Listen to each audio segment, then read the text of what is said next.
haddaba axaadiis fara badan oo nabigeena calayhi salaatu wasalaam uu inoo soo bandhigay ayaa jiro oo axaadiistaas oo noo faydayo oo noo ifinayo mustaqbalka ummadda nebi maxamed siday ahaan doonto iyo ummadda cudurro fara badan inay ku dhici doonaan. axaadiistaa marka waxay noo tusinayaan cudurrada ummadda ku dhici doona ayayna tusinayaan iyo daawadeedii halkaan u doonan lahayn oo ah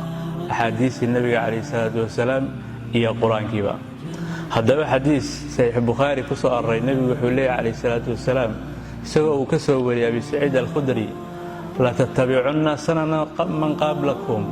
kuwa idinka horreeyay waddooyinkooda ayaad raaci doontaan baa layidhi shibran bishibrin taako taako wa diraacan bidiraacin dhudhun dhudhun iyadoo macnaha uu yahay yacnii shibran bishibrin waa un tusaale waa tamhiil laakiin loola jeedo in aad samayn doontaan sidii ummadda idinka horreeyay ay sameeyeen. ilaa xadiidka nebigana calayhi salaatu wasalaam uu ku leeyahay ummadihii hore haddii laga helo qof hooyadii ka sinaystay ummaddana waa laga heli qof hooyadii ka sinaystay. haddana nebigu wuxuu leeyahy calayhi salaatu wasalaam xataa low salakuu xujra dabdin hadday god abaysa galaan xataa la salagtumuuhu waad ka dabagel lahaydeen baa layidhi. markaasay saxaabadu waxay yidhaahdeen rasuulkii allow ma yahuud iyo nasaaraba markaasuu nebigeena calayhi salaatu wasalaam wuxuu yidhi faman haddaba kuwaas hadday ahayn yaa kaloo jiro. marka yacni xadiidkaa markuu saan loo soo bandhigayo macnaheedu waxaa weeye tillaabooyinkii iyo cudurradii reer bani israa'iil ku dhacay baa ummadda nebi maxamed calayhi salaatu wasalaamna ku dhici doona. haddaba see looga badbaadi see looga samata bixi.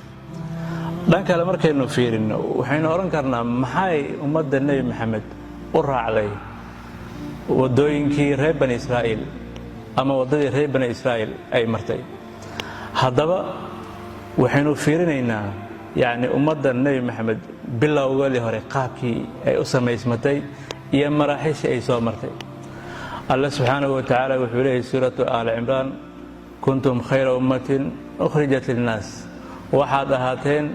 yacni dad la soo saara dadkii u wanaag badnaa.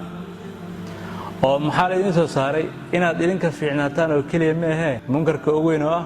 kufri iyo gaalnimo iyo wixii ka farcamo macsi iyo mukhaalafo iyo dhaqanxumo dhanba. haddaba shaqadii ummaddii loo soo saaray ee la rabay inay u istaagto waa shaqada iyada ah waana shaqadii ay qaban jireen ambiyadii alle uu soo diro dhanba. haddaba ummadda hawshaa iyada ayay u qumtay xilligii nebigu noolaa calayhi salaatu wasalaam iyo xilligii ka dambaysay ee khulafadii afarta ahayd oo dhanba waddadaas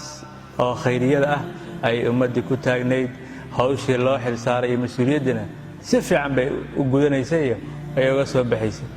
haddaba kadib waxaa dhacay waxyaalihii nebiga calayhi salaatu wasalaam aad oga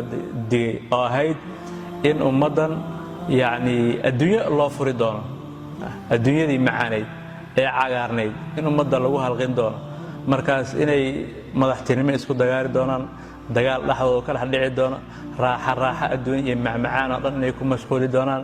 taasoo keensan doonto hawshii loogu talagalay in ay gabaan oo ay dhinac maraan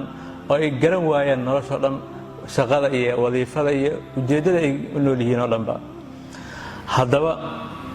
maadaama ummadda xilkaa loo xilsaaray oo ah inay adduunka badbaadiso adduunka hoggaamiso hawshii iyadeed ay ka mashquushay adduunye ku mashquushay taas macnaheedu waxaa weeye waa cudurkii waxaa ku dhacay reer bani israa'iil ku dhacay oo ahaa adduunyo jacayl. nebigeena calayhi salaatu wasalaamna waa kii xadiisku ku yidhi wallaahi ma alfaqru akhshaa calaykum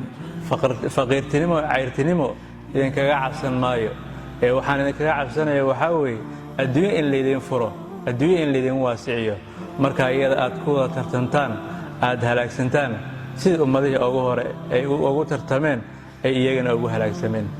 haddaba maadaama cudurkaas ummadda hore ku dhacay ummaddanna maanta uu ku dhacay ee ka muuqato xalkii waa maxay xalka xaggee loo raadin badbaadada xaggee ku jirtaa badbaadada meeshay ku jirta waxaa weeye in ummaddii cudurradii ku dhacay la daaweeyo iyadii la tusiyo dhibka haysto kadibna xag ilaahay loo cararo ilaahay lagu xiro si ay ummadda u toosnaato.